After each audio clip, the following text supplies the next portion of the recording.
At the end of last year, we decided to take a dive into a once-in-a-lifetime project. We bought this 1973 Porsche 911 from Jeremy's Uncle Matt, and we knew it had some work to be done, but man, there is a lot.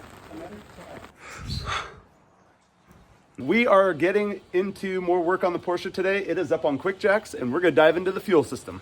First, we're gonna take off the wheels, and then we're gonna also get underneath the Porsche and see where all the rubber bits are, and then we'll probably take a look at the brake lines also, and just get a general idea of where we stand with all of the undercarriage on this car. In addition to diving into the undercarriage, we also removed and cleaned almost every single interior bit we have for this car. We've also been slowly cleaning all of our parts and using our new Ultrasonic cleaner to get a lot of the grime off. And we're actually gonna show you some bits that we've seen as we were jacking it up. Might be some things that we have to deal with. Yeah, no, we've spotted some problems. We've already removed that bit. Gas tank. Should we show them how we did it? Sure. Right now, in the video. Okay. Boom. Oh, dude. Yep. All right, inside the gas tank. Ew. Oh my god. Oh my god. Ugh. Well, that happened. There you go. Oh, yeah, let me, I've got it. Fuel tank. Well, cool. Now we got a hole. There's a hole in my Porsche. Welcome to inside the 911. I think what we want to do is remove this piece of the fuel line, and I'm going to take off as few connections as possible. And I think if I take all of those off, I can pull this whole assembly out. So that's what I'm going to do. So there's a totally separate diagram that shows the US spec breather system. We just took out all of these clear plastic bits, which you see there. This is the carbon canister, I think just part of the breather system for the US spec, right? Maybe. Sounds good to me. And now Jeremy's tackling the carbon canister. Gonna take that out, and then we'll take out all of these lines associated with it. We're gonna have to inspect and maybe ask some folks about, like, do we keep those or do we change them out? Right now, we're about to use this tornado thing to, sorry for those headphone wearers. Try and get some of the dust cleared out of the inside in places we can't reach in the dash, and then we'll kind of get in there with vacuum and some other things. So we're willing to do a general cleaning before we really got into all the nitty-gritty.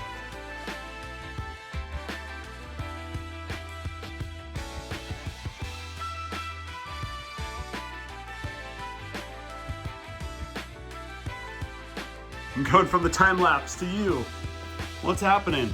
I am decrustifying the frunk. I don't know if you can zoom in. Yeah, or, we've got enough or before. like this. Yeah, basically crusty dusty. I'm gonna tackle this here next. Jeremy, we only have so much of that cleaner. You can't. Grio's offered to send us more if we ever respond to that email. Scrub away, baby, scrub away.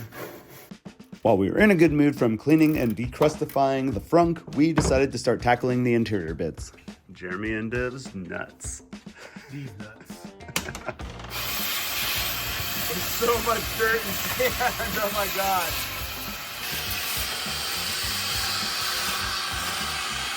Things are pretty crusty and hard to get out. And I had a bunch of penetrating oil on there just to make sure we didn't ruin anything.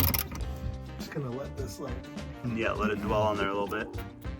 We knew this was red, but now you can see we're getting all the finger juice off of it. Finger juice. Maybe that's what's in here, is just a bunch of finger juice. Finger juice, finger juice, finger juice. Finger juice removal services.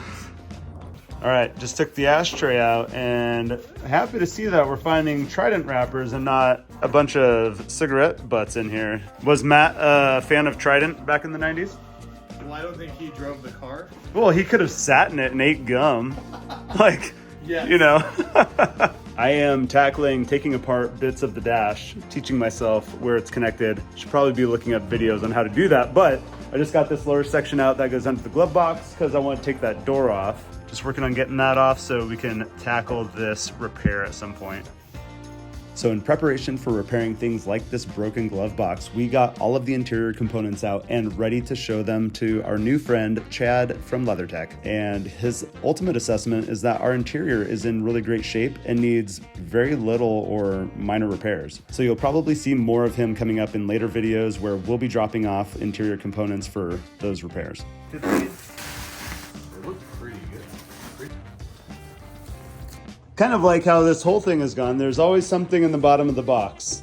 Okay, we've got most of all the interior bits laid out. We've got the seats out of the boxes, but we have what we think are maybe some older versions of headrests from some other seats. These are the seat back bottom and tops. I feel like these are in relatively good shape. These are the back sides where it goes over the wheel hump. Not totally sure what these pieces are.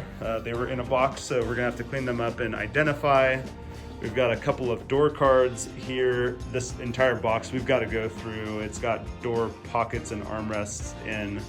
And here's our seats. And then I've got the sun visors setting on there. The original steering wheel, which we're definitely gonna have to figure out what to do with this because it's trashed. A couple of horn sets. The headliner we've got laid out here. This I think was brand new, but we're gonna see how much we can clean this up to reuse. This is the rear deck. Yeah, the rear deck and like the seat back. The underside of this is compromised. We've got to figure out if that's something that we can either try to repair on our own or maybe replace this whole piece.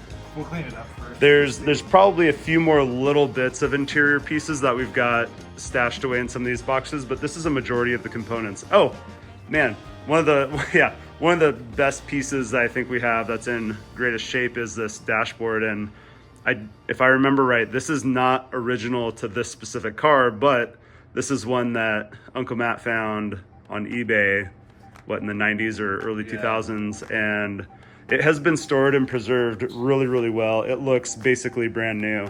Really happy to have that, especially for a California car where the dash was likely cracked on the old unit, which we don't have anymore. After we got everything laid out, we spent some time cleaning everything to get an initial assessment of their condition. What's that?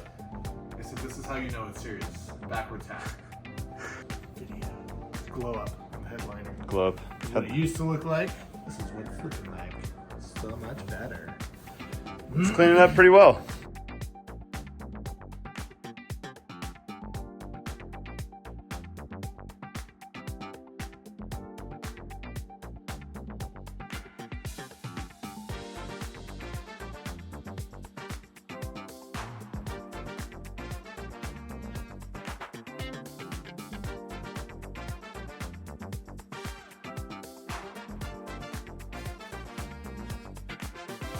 We feel pretty great about the condition of these interior components, but if you thought these were dirty, wait until you see what's under the car. Just go, man. All right, there's a bunch of grime in here. Oh, it is. This is like, It just knocks off. yeah. Don't break anything. Hello? All right, we're gonna take off the hard line here so we can get this caliper off. Jeremy has the 2 big bolts off. It's gonna crack this guy loose, and then that hard line should come off with the caliper together. Oh yeah, crack your knuckles. Just my thumb. All right. All right, take that baby off. We'll slide this out.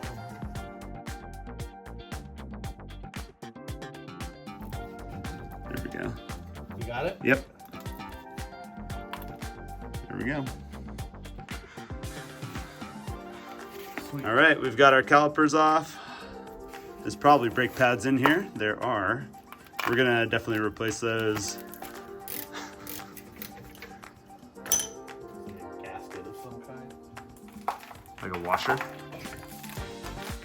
in between. Yeah. All right, we've got the shields off, we've got the calipers, but the brakes are off on the rear.